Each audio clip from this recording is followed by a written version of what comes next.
The first 3 months of my marriage to Sarah were acceptable, but I'd say a little after that our troubles began. She was a good cook, and for the first time in years I was eating well. I began to put on weight, and Sarah began to make remarks. "Ah, Henry, you're beginning to look like a turkey they're plumping for Thanksgiving." "That's right, baby," I told her. I was a shipping clerk in an auto parts warehouse, and the pay was hardly sufficient. My only joys were eating, drinking beer, and going to bed with Sarah. Not exactly a rounded life, but a man had to take what he could get. Sarah was plenty. Everything about her spelled sex. I had really gotten to know her at a Christmas party for the employees at the warehouse. Sarah was a secretary there. I noticed none of the fellows got near her at the party, and I couldn't understand it. I had never seen a sexier woman, and she didn't act a fool either. I got close to her, and we drank and talked. She was beautiful. There was something odd about her eyes, though. They just kept looking into you, and the eyelids didn't seem to blink. When she went to the restroom, I walked over to Harry, the truck driver. "Listen, Harry," I asked, "how come none of the boys make a play for Sarah? She's a witch, man, a real witch. Stay away. There's no such thing as witches, Harry. All that has been disproven. All those women they burned at the stake in the old days. It was a cruel and a horrible mistake. There's no such thing as a witch." "Well, maybe they did burn a lot of women wrongly, I can't say. But this bitch is a witch, take it from me. All she needs, Harry, is understanding." "All she needs," said Harry, "is a victim." "How do you know?" "Facts," said Harry. "Two guys here, Manny, a salesman, and Lincoln, a clerk." "What happened?" "They just kind of disappeared in front of our eyes, only so slowly. You could see them going, vanishing." "What do you mean?" "I don't want to talk about it. You'd think I was crazy." Harry walked off. Then Sarah came out of the ladies' room. She looked beautiful. "What did Harry tell you about me?" she asked. "How did you know I was talking to Harry?" "I know," she said. "He didn't say much." "Whatever he said, forget it. It's bullshit. I won't let him have any, and he's jealous. He likes to badmouth people." "I'm not concerned with Harry's opinions," I told her. "You and I are going to make it, Henry," she said. She went to my apartment with me after the party, and I'm telling you I've never been laid like that. She was the woman of all women. It was a month or so later that we were married. She quit her job right off, but I didn't say anything because I was so glad to have her. Sarah made her own clothes, did her own hair. She was a remarkable woman, very remarkable. But as I said, it was after about 3 months that she began making these remarks about my weight. At first they were just genial little remarks. Then she began to get scornful about it. I came home one night, and she said, "Take off your damned clothes." "What, my darling?" "You heard me, bastard. Strip." Sarah was a little different then than I had ever seen her. I took off my clothes and underwear and threw them on the couch. She stared at me. "Awful," she said. "What a lot of shit." "What, dear?" I said, "You look just like a big tub of shit." "Listen, honey, what's wrong? You got the rag on tonight." "Shut up. Look at that stuff hanging at your sides." She was right. There seemed to be a little pouch of fat on each side, hanging just above the hips. Then she doubled up her fists and hit me hard several times on each of the pouches. "We've got to punch that shit. Break up the fat tissues, the cells." She punched me again, several times. "Ow, baby, that hurts." "Good. Now hit yourself." "Hit myself. Go ahead, damn you." I hit myself several times, quite hard. When I was finished, the things were still there, though now they looked quite red. "We're going to get that shit off of you," she told me. I figured that it was love and decided to cooperate. Sarah began counting my calories. She took away my fried foods, bread and potatoes, salad dressing, but I kept my beer. I had to show her who was wearing the pants in our family. "No, damn it," I said. "I won't give up my beer. I love you very much, but the beer stays." "All right," said Sarah. "We'll make it work anyway." "Make what work?" "I mean, get that shit off you. Get you down to a desirable size." "And what's a desirable size?" I asked. "You'll see." Each night when I got home, she'd ask me the same question. Did you punch your sides today? Oh, hell yes. How many times? 400 punches on both sides, hard. I would walk down the streets, punching at my sides. People looked at me, but it didn't matter after a while because I knew that I was accomplishing something, and they weren't. Things were working marvelously. I came down from 225 to 197, then from 197 to 184. I felt 10 years younger. People remarked about how good I looked. Everybody except Harry the truck driver. Of course, he was just jealous because he never got into Sarah's panties. His tough shit. One night on the scales, I was down to 179. I said to Sarah, "Don't you think we've come down enough? Look at me." The things on my sides were long gone. My belly hung in. My cheeks looked as if I were sucking them in. "According to the charts," said Sarah, "according to my charts, you've not yet reached a desirable size." "Look," I told her, "I'm 6 feet tall. What is the desirable weight?" And then Sarah answered me quite strangely. "I didn't say desirable weight. I said desirable size. This is the new age, the atomic age, and most important, the age of overpopulation. I am the savior of the world. I have the answer to the overpopulation explosion. Explosion. Let others work on pollution. Solving overpopulation is the root. It will solve pollution and many other things too." "What the hell are you talking about?" I asked, ripping the cap off a bottle of beer. "Don't worry about it," she answered. "You'll find out." Then I began to notice, as I stepped on the scales, that although I was still losing weight, I didn't seem to be getting any thinner. It was strange. And then I noticed that my pants cuffs were hanging down over my shoes ever so slightly, and that my shirt cuffs were hanging down a bit over my wrists. When I drove to work, I Nazi'd that the steering wheel seemed further away. I had to pull the car seat up a notch. One night I got on the scales. 155. "Look here, Sarah." "Yes, darling. There's something I don't understand." "What?" "I seem to be shrinking." "Shrinking? Oh, you fool. That's incredible. How can a man shrink? Do you really think that your diet is shrinking your bones? Bones melt. Reduction of calories only reduces fat. Don't be an idiot. Shrinking? Impossible." Then she laughed. "All right," I said. "Come here. Here's a pencil. Now I'm going to stand against this wall. My mother used to do this with me as a kid when I was growing. Now put a line right there on the wall where the pencil hits after you place it straight across the top of my head." "All right, silly," she said. She drew the line. A week later, I was down to 131. It was happening faster and faster. "Come here, Sarah." "Yes, silly boy. Now draw the line." She drew the line. I turned around. "Now see here, I've lost 24 pounds and 8 inches in the last week. I'm melting away. I'm now 5 feet 2. This is madness. Madness. I've had enough. I've caught you cutting my pants legs, my shirt sleeves. It won't work. I'm going to begin eating again. I think that you're some kind of witch." It was soon after that the boss called me into the office. I climbed into the chair across from his desk. "Henry Markson Jones II." "Of course, sir." "Well, Jones, we've been watching you carefully. I'm afraid you just don't fit this job anymore. We hate to see you go like this. I mean, we hate to let you go like this, but—" "Look, sir, I always do my best." "We know you do, Jones, but you're just not doing a man's job back there anymore." He let me go. Of course, I knew that I would get my unemployment compensation, but I thought it was small of him to let me go like that. I stayed home with Sarah, which made it worse. She fed me. It got so I couldn't reach the refrigerator door anymore. And then she put me on a small silver chain. Soon I was 2 feet tall. I had to use a potty chair to shit, but she still let me have my beer, as promised.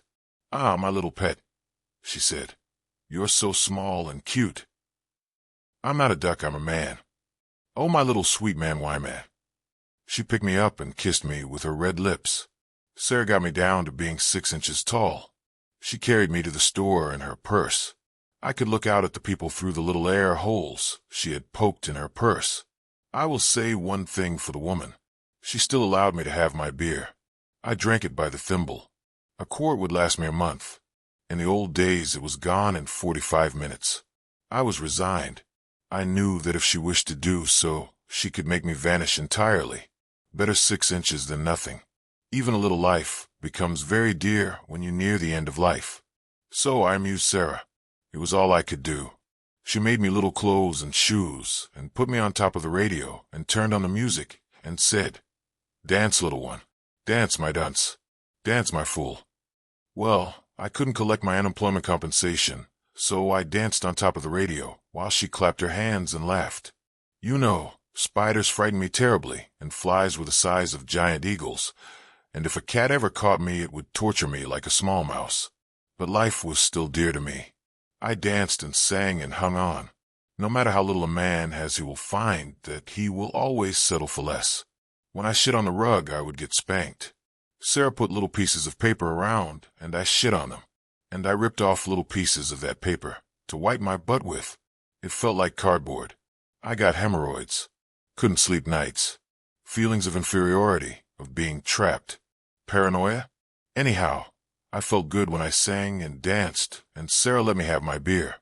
She kept me at an exact 6 inches for some reason. What the reason was, it was beyond me. As almost everything else was beyond me. I made up songs for Sarah. That's what I called them. Songs for Sarah. Oh, I'm just a little snot. That's all right until I get hot. Then there's nothing to stick it in except the fucking head of a pin. Sarah would clap her hands and laugh. If you want to be an admirer in the Queen's Navy, just be a clerk for the fucking narc. You're 6 inches tall, and when the Queen goes to pee, you can peek up into drip-in pussy. And Sarah would clap her hands and laugh. Well, that was all right. It had to be. But one night something very disgusting happened. I was singing and dancing, and Sarah was on the bed, naked, clapping her hands, drinking wine and laughing.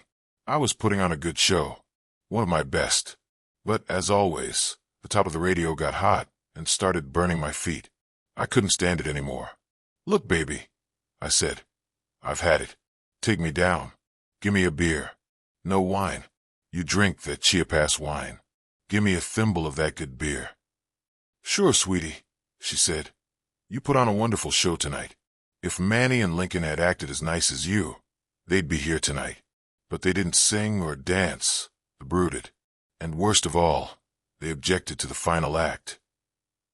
"And what was the final act?" I asked. "Now, sweetie, just drink your beer and relax. I want you to enjoy the final act. You are evidently a much more talented person than Manny or Lincoln. I do believe that we can have the culmination of the opposites." "Oh, hell yes," I said, draining my beer. "Now give me a refill." "And just what is the culmination of the opposites?" "Enjoy your beer, little sweetie. You'll know soon enough." I finished my beer, and then the disgusting thing happened. A most disgusting thing. Sarah picked me up and placed me down between her legs, which she spread open just a bit. Then I was facing a forest of hair. I hardened my back and neck muscles, sensing what was to come. I was jammed into darkness and stench. I heard Sarah moan. Then Sarah began to move me slowly back and forth. As I said, the stench was unbearable, and it was difficult to breathe, but somehow there was air in their various side pockets and drafts of oxygen. Now and then my head. The top of my head bumped the man in the boat, and then Sarah would let out an extra-illuminated moan. Sarah began moving me faster and faster. My skin began to burn. It became harder to breathe. The stench became worse. I could hear her panting. It occurred to me that the sooner I ended the thing, the less I would suffer. Each time I was rammed forward, I would arch my back and neck, tilt everything of me into this hooking curve of a thing, bumping the man in the boat. Suddenly, I was ripped out of that terrible tunnel. Sarah held me up to her face. "Come, you damned fiend of a thing. Come," she demanded. Sarah was totally drunk on wine and passion. I felt myself being rushed back into the tunnel. She worked me rapidly back and forth. Then suddenly I sucked air into my lungs to increase my size, and then I gathered saliva in my jaws and spit it out once, twice, 3 times, 4, 5, 6 times. Then I stopped. The stench increased beyond all imagination, and then, at last, I was lifted out into the air. Sarah lifted me into the lamplight and began kissing me all over my head and shoulders. "Oh, my darling. Oh, my precious little cock. I love you." Then she kissed me with those horrible red and painted lips. I vomited. Then, spent in a swoon of wine and passion, she placed me between her breasts. I rested there and listened to her heart beat. She had taken me off of her damned leash, that silver chain, but it didn't matter. I was hardly free. One of her massive breasts had fallen to one side, and I seemed to be right over the heart of the witch. If I were the answer to the population explosion, then why hadn't she used me as more than a thing of entertainment, a sexual toy? I stretched out there and listened to that heart. I decided that she was a witch. Then I glanced up. Do you know what I saw? A most amazing thing. Up in that little crevice below the headboard. A hat pin. Yes, a hat pin, along with one of those round purple glass things at the end of it. I walked up between her breasts, climbed her throat, got up on her chin, after much trouble, then walked quietly across her lips, and then she stirred a bit as I almost fell, and had to grab to a nostril for support. Very slowly I got up by the right eye. Her head was tilted slightly to the left, and then I was up on the forehead, having gone past the temple, and I was up into the hair very difficult, wading through. Then I stood and reached up, and just managed to grab the hat pin. Coming down was faster, but more treacherous. I almost lost my balance several times, carrying the hat pin. One fall and it was over. I laughed several times because it was so ridiculous. The outcome of an office party for the gang. Merry Christmas. Then I was down under that massive breast again. I laid the hat pin down and listened again. I listened for the exact sound of the heart. I determined it to be at a spot exactly below a small brown birthmark. Then I stood up. I picked up the hat pin with its purple glass end, beautiful in the lamplight, and I thought, will it work? I was 6 inches tall, and I judged the hat pin to be half again longer than 1.9 inches. The heart seemed closer than that. I lifted the pin and plunged it in, just below the birthmark. Sarah rolled and convulsed. I held on to the hat pin. She almost threw me to the floor, which, by comparative size, seemed 1,000 feet or more, and would have killed me. I hung on. Her lips formed an odd sound. Then she seemed to quiver all over like a woman freezing. I reached up and jammed the remaining 3 inches of the pin down into her chest until the beautiful purple glass head of the pin was up against her skin. Then Sarah was still. I listened. I heard the heart 1 2 1 2 1 2 1 2 1. It stopped. And then, with my little killer's hands, I clutched and gripped the bedsheet and made my way to the floor. I was 6 inches tall and real and frightened and hungry. I found a hole in one of the bedroom screens which faced east and ran from ceiling to floor. I grabbed at the branch of a bush, climbed on, clambered along the branch to the inside of the bush. Nobody knew that Sarah was dead but I. But that had no realistic good. If I were to go on, I would have to have something to eat. But I couldn't help wondering how my case would be evolved in a court of law. Was I guilty? I ripped off a leaf and tried to eat it. No good. Hardly. Then I saw the lady in the court to the south set out a plate of cat food for her cat.